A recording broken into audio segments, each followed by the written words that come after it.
With Joe Biden's victory in the US presidential election, a new era should dawn. Also and especially with regard to the relationship between the United States of America and the European Union. And the new US administration could also mean a turning point for the stalled Brexit negotiations. But before I get started, because it really goes so well with my video topics, I accepted sponsorship for my videos for the first time this weekend, namely for the Brexit Biscuits. They are baked in the heart of Lancashire to traditional methods. Brexit Biscuits split 42-48, just like the country. The biscuits come wrapped in the Article 50, as you really can see, which must be ripped apart to reveal the treats within. They are devised by four brothers who are divided by Brexit, but now united by biscuits. They hope, by the way, both Boris and Barnier will break a bickie together, 2 meters apart, of course. I really love this tin. Caricatures and satire are great, and here they also have them about my channel topic Brexit. There are funny caricatures of the main actors on all four sides, and even Angela Merkel is on here. They had an eye for so many details, like here on the biscuits with the flags of the UK and the EU, and they taste great too. They really do. And the Brexit biscuit is an ideal gift this Christmas for those friends and family members you can't be with. I'll definitely get some more. For those of you in the UK, there is free delivery, by the way. The Brexit biscuit and their political merchandise can be found on their website.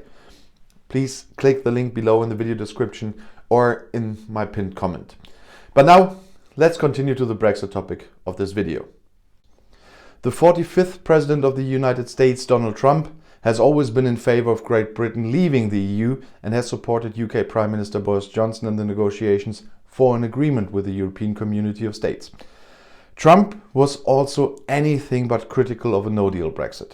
With Joe Biden, the mood is likely to be different with regard to the upcoming separation of the British from the European Union. Because the 77-year-old is not a Brexit supporter and has so far been more of a proponent of a strong alliance of states. The fact that he also rejects a no-deal Brexit can also be explained by his biographical roots. But before I continue there, I just want to mention two things. First of all, if you have seen a lot of my videos, you will remember that I predicted that Biden will win the election. So just saying. And the second thing is, he has won the election. There are recounts in Georgia by hand and things like this, and there are small issues, but there was no big fraud like many Trumpians and many Brexiteers at the moment are claiming too. There were just the normal smaller irregularities you always have. They won't change anything. They can recount everywhere, and Biden will be the President of the United States on January 20th. That's another prediction you can get from me here. And the oversight committee that was over there that had a look at the elections was led by a German MP, by the way, from the Liberals. Yeah, many of you don't like Liberals.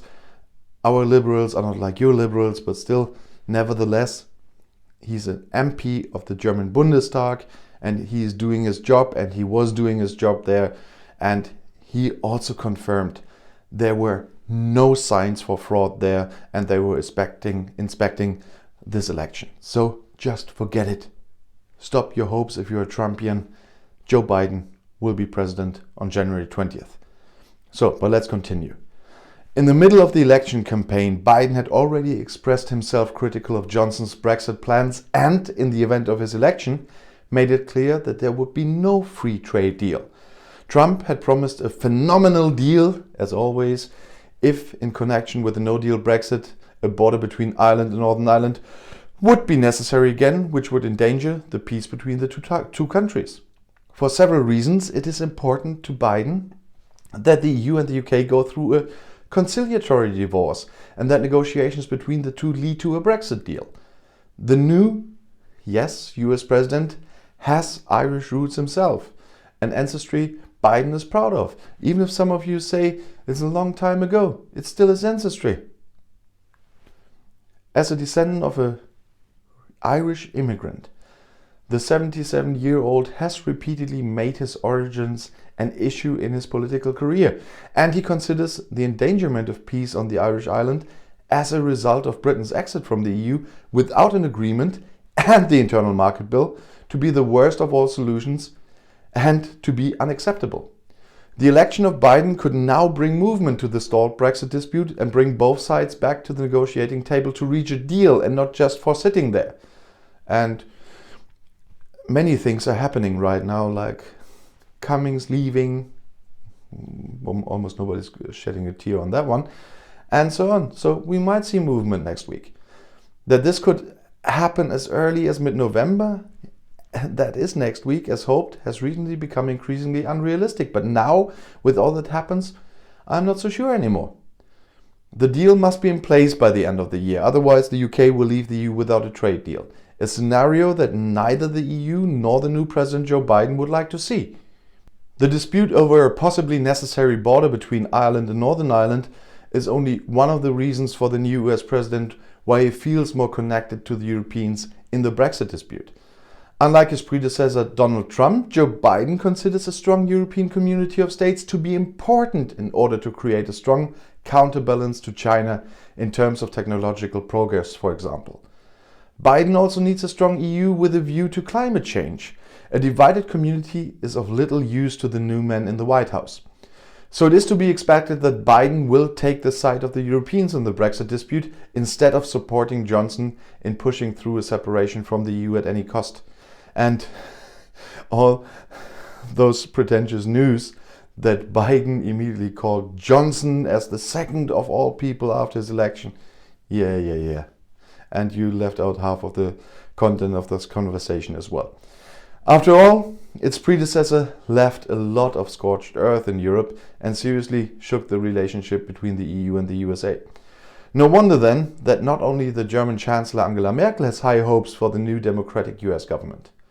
I wish him luck and success from the bottom of my heart, and I also congratulate Kamala Harris, the elected first female vice president of her country. I look forward to working with President Biden in the future. Our transatlantic friendship is indispensable if we are to face the great challenges of our time. After the election result became known, the Chancellor sent congratulations across the pond via Twitter. The EU Commission Chief Ursula von der Leyen also emphasized the hope for cooperation between the EU and the United States and described the Americans as friends and allies. That the British exit from the EU will come to a conciliatory and precisely good end because of the US government has recently become much more likely. So let's all hope and see. And if you now want to know more about European or global politics, YouTube has chosen another of my videos right here for you on the end screen, right next to your chance to subscribe to my channel. I'll see you in my next video. Click and enjoy. Viel Spaß!